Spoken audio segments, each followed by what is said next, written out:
प्रभु तेरी वाणी जीवन की रोटी, नैनों की ज्योति अंधेरा मिटाती।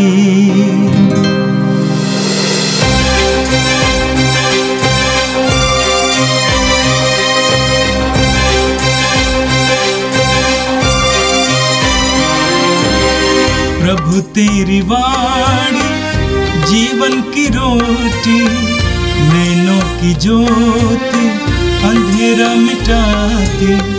प्रभु तेरी वाणी जीवन की रोटी, नैनों की ज्योति अंधेरा मिटाती। वाणी वाणी वाणी वाणी वाणी पवित्र है, शाश्वत है, जीवन का मन्ना है। 5 दिसंबर सोमवार।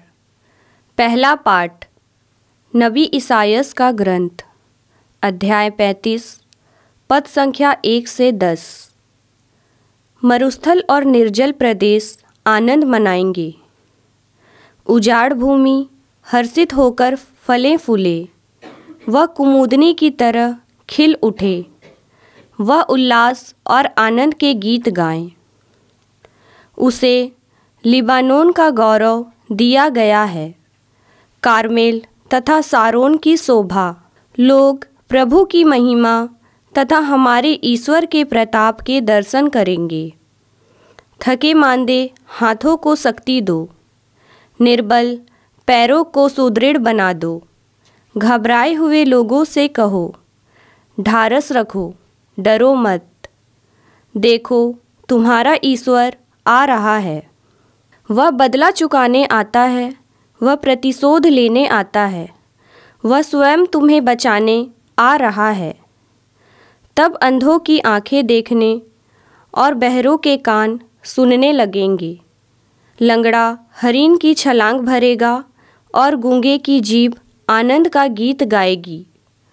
मरुस्थल में जल की धाराएं फूट निकलेंगी, रेतीले मैदानों में नदियां बह जाएंगी, सूखी भूमि झील बन जाएंगी और प्यासी धरती में झरने निकलेंगे।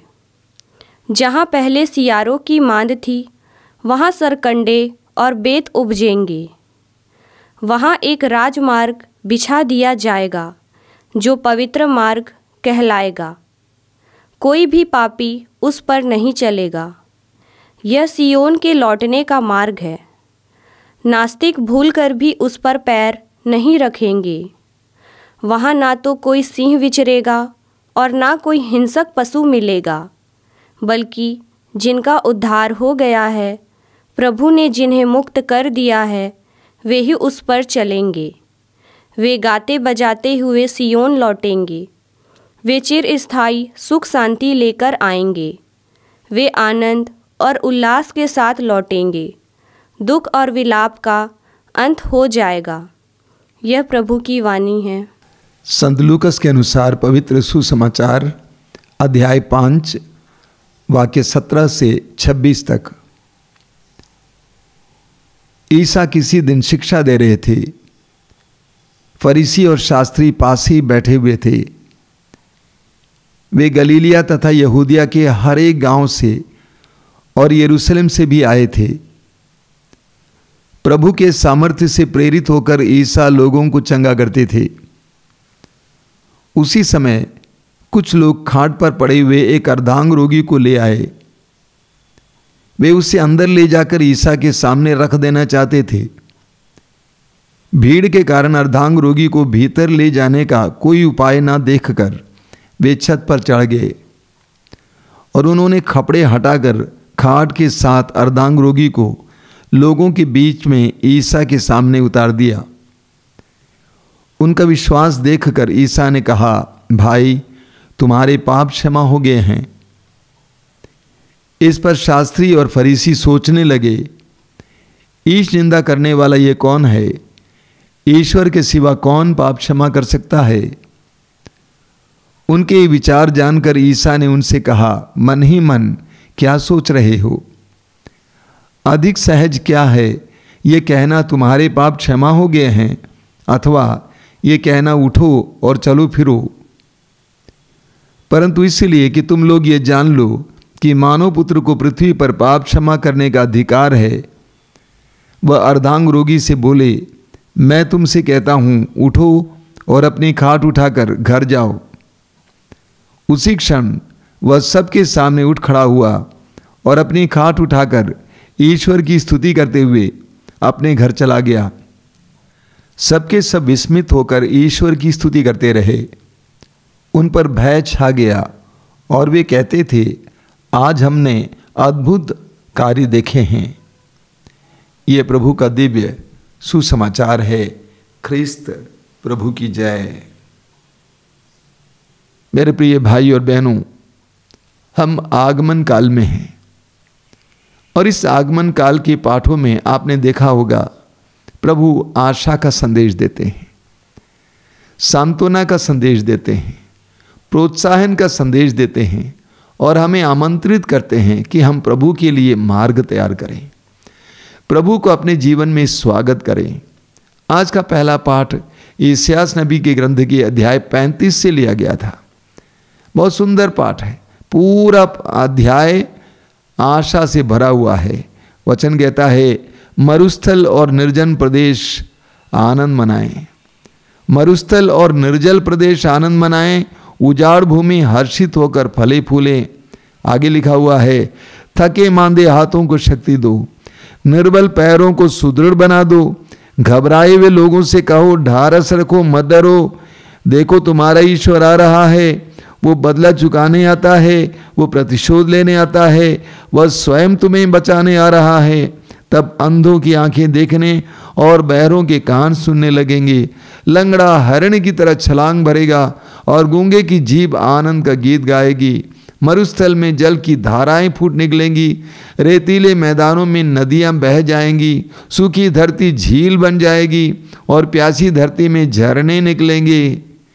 देखिए कितना सुंदर वचन है। आगे कहा बताया गया है, वहाँ एक राजमार्ग बिछा दिया जाएगा जो पवित्र मार्ग कहलाएगा, कोई भी पापी उस पर नहीं चलेगा, प्रभु स्वयं ये मार्ग तैयार करेगा, नास्तिक भूल कर भी उस पर पैर नहीं रखेंगे।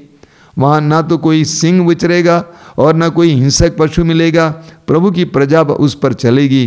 प्रभु ने जिन्हें मुक्त कर दिया है वे ही उस पर लौटेंगे, वे गाते बजाते हुए सियोन लौटेंगे, उनके मुख पर आनंद, अपार आनंद खिल उठेगा, वे हर्ष और उल्लास के साथ लौटेंगे, दुख और विलाप का अंत हो जाएगा।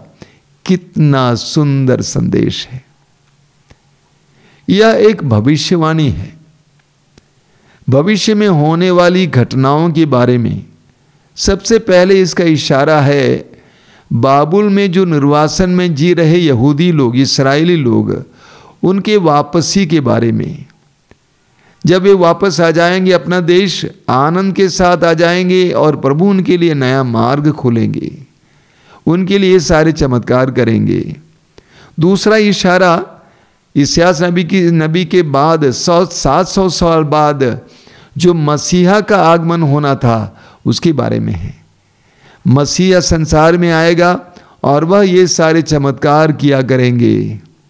तीसरा इशारा हम सबके लिए है, सब समय के लिए है कि मसीह हमारे जीवन में आता है, ईश्वर हमारे जीवन में प्रवेश करता है तो हमारे जीवन में ये सारे चमत्कार होंगे। ये भविष्यवाणी किसको दी गई? सबसे पहले इस्राएलियों को दी गई, इस्राएलियों को खुश करने के लिए, आनंदित करने के लिए।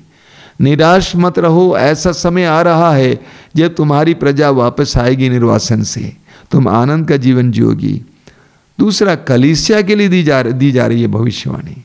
कलीसिया को बताया जा रहा है कि आज तुम्हारी स्थिति अच्छी नहीं है, आनंदित हो, समय आ रहा है, मसीहा तुम्हारे जीवन में कार्य करने वाले हैं।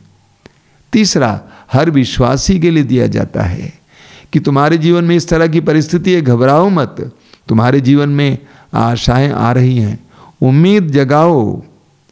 बहुत सुंदर भविष्यवाणी है, हम इस पर मनन करेंगे। सबसे पहले बताया गया है मरुस्थल और निर्जल प्रदेश आनंद मनाएं, मरुस्थल और निर्जल प्रदेश आनंद मनाएं।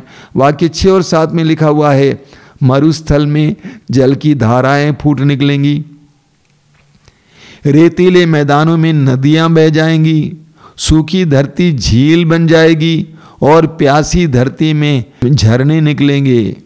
बहुत सुंदर है। मरुस्थल, सूखा स्थल। कभी कभी देखने को मिलता है कई जगह पर कलीसियाएं सूखी हैं, कोई जीवन नहीं है, सूखी कलीसिया, सूखे परिवार, सूखे रिश्ते, परिवारों में कोई आनंद नहीं है, कोई खुशी नहीं है, कोई जीवन नहीं है, सूखे, उस सूखे मरुस्थल की तरह है। कई विश्वासी भी इसी तरह हैं, सूखे, अपने को विश्वासी कहते हैं, मसीह कहते हैं, लेकिन उनमें कोई जान नहीं है, सूखे हैं। प्रभु कहते हैं जिस समय मसीह तुम्हारे जीवन में आएंगे उस समय तुम्हारे जीवन में रुचि आएगी। आगे प्रभु कहते हैं थके मांदे हाथों को शक्ति दो, निर्बल पैरों को सुदृढ़ बना दो, घबराए हुए लोगों से कहो ढारस रखो मत डरो। थके मांदे, इस संसार में बहुत सारे लोग भौतिक और शारीरिक रूप से बहुत ज्यादा थके हुए हैं, जीवन को ढो ढो के खींच खींच कर थक गए हैं, जीवन में विभिन्न प्रकार की परिस्थितियों से लड़ लड़ कर थक गए हैं, गरीबी के कारण, अन्य प्रकार की परेशानियों के कारण थक गए हैं, शारीरिक रोगों के कारण थक गए हैं। प्रभु उनको आशा का संदेश सुनाते हैं कि तुम्हें बल मिल जाएगा। दूसरा अर्थ आध्यात्मिक अर्थ है। इस दुनिया में बहुत सारे लोग ऐसे भी होते हैं जो आध्यात्मिक रूप से थक गए हैं, जिनमें जीने की इच्छा नहीं है, जिनके जीवन में रुचि नहीं है, जिनके जीवन में शक्ति नहीं है, वे शक्तिहीन हो गए हैं, जिनके जीवन में निराशा है, जिनके जीवन में कोई रस नहीं है, रसहीन हो गया है जीवन। ऐसे लोगों के लिए मसीह की ओर से ताकत मिलेगी, बल मिलेगा। आगे वचन कहता है कि मसीह प्रतिशोध लेने आता है, वो बदला चुकाने आता है, वह स्वयं तुम्हें बचाने आ रहा है।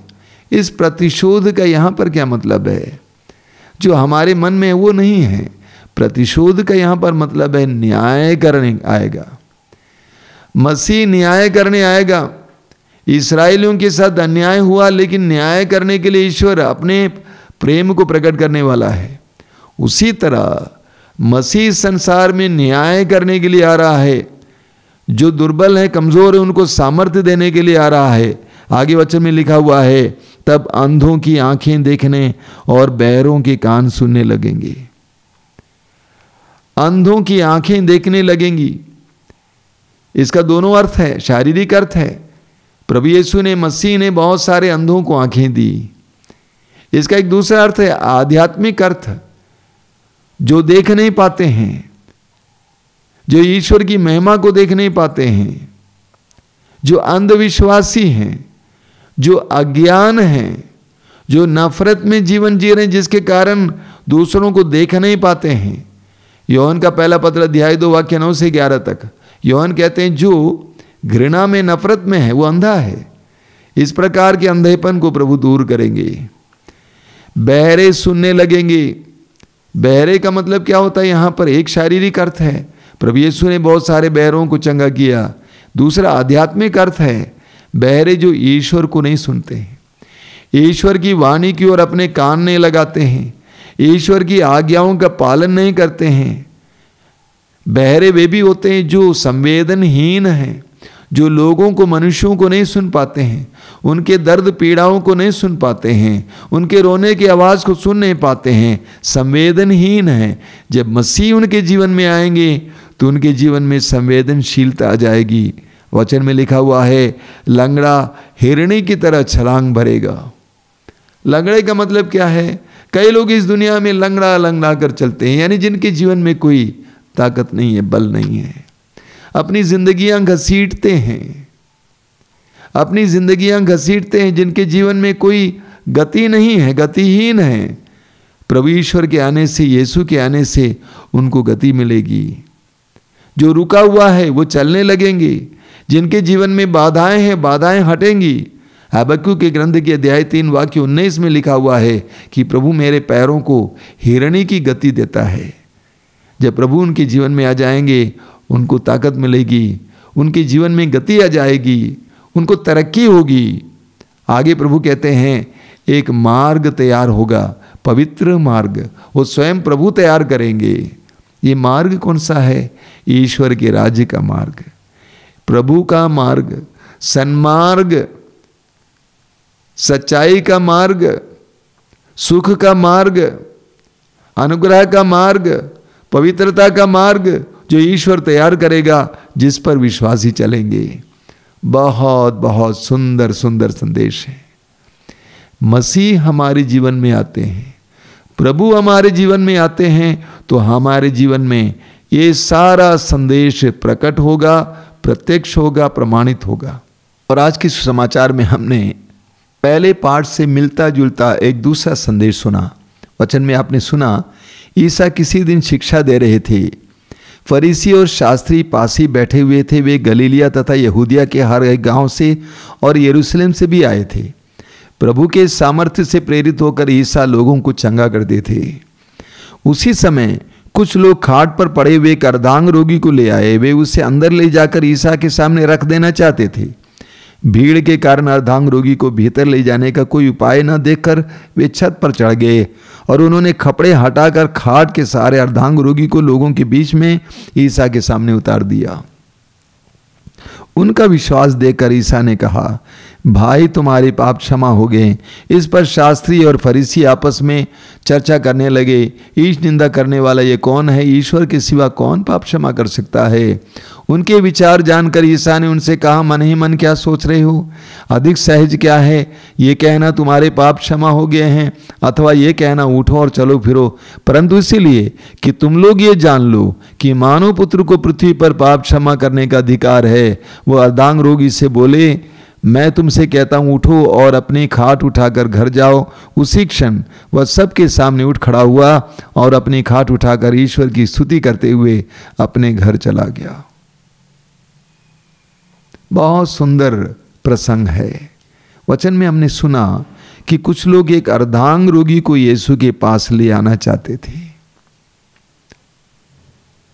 कुछ लोग एक अर्धांग रोगी को यीशु के पास ले आना चाहते थे। लोग जब पीड़ा में हैं, दर्द में हैं, हर विश्वासी का परम कर्तव्य है, हर मसीही का परम कर्तव्य है कि वह डॉक्टरों के डॉक्टर, वैद्यों के वैद्य यीशु के पास ले जाएं। और लोगों ने ऐसा ही किया, लेकिन इसीलिए कि यीशु के सामने भीड़ बैठी हुई थी, वे यीशु के सामने उस रोगी को रख नहीं पाए। इसीलिए उन्होंने क्या किया? कितनी मेहनत की, जरा सोचिए। छत पर चढ़े उसके साथ और कपड़े हटाकर एक खाट के सहारे उसको यीशु के सामने रख दिया। कितनी कठिनाई मोल ली। उनका पक्का विश्वास था कि यीशु नाजरी उस रोगी को, अर्धांग रोगी को चंगा कर सकते हैं। ये दृढ़ विश्वास था, इसीलिए उन्होंने इतनी परेशानियां मोल ली। उनके विश्वास को देखकर, देखिए रोगी के विश्वास क्यों नहीं, उनके विश्वास को देखकर यीशु ने कहा, भाई तुम्हारे पाप क्षमा हो गए। लोगों के विश्वास के द्वारा उस रोगी के पाप क्षमा हो गए। एक व्यक्ति की प्रार्थना के द्वारा कई लोगों को कृपाएं मिल सकती हैं, पाप क्षमा मिल सकती है, चंगाई मिल सकती है। प्रेरित चरित्र अध्याय 16 वाक्य 31 में लिखा हुआ है, आप यीशु मसीह में विश्वास कीजिए, आपको और आपके परिवार को मुक्ति मिलेगी। उन लोगों के विश्वास के कारण उस अर्धांग रोगी को प्रभु की ओर से सबसे पहले आत्मिक चंगाई मिलती है। आत्मा की चंगाई सबसे बड़ी चंगाई होती है। बहुत सारे पापों का जन्म हमारी आत्माओं से होता है। बहुत सारे पापों की जड़ हमारी आत्माओं में है। जब हमारी आत्मा शुद्ध हो जाएगी, पवित्र हो जाएगी, जब हमारी आत्मा में पवित्रता आ जाएगी, जब हमारी आत्मा में आशा आ जाएगी, जब हमारी आत्मा में उम्मीद आ जाएगी, जब हमारी आत्मा में विश्वास आ जाएगा, बहुत सारे रोग मिट जाएंगे। प्रभु यीशु ने सबसे पहले उसको आत्मिक चंगाई दी। इस पर फरीसी और शास्त्री आपस में कहने लगे, ये कौन है? ईश्वर को छोड़कर और कौन पाप क्षमा कर सकता है? ये सच्चाई है, केवल ईश्वर ही पाप क्षमा कर सकता है।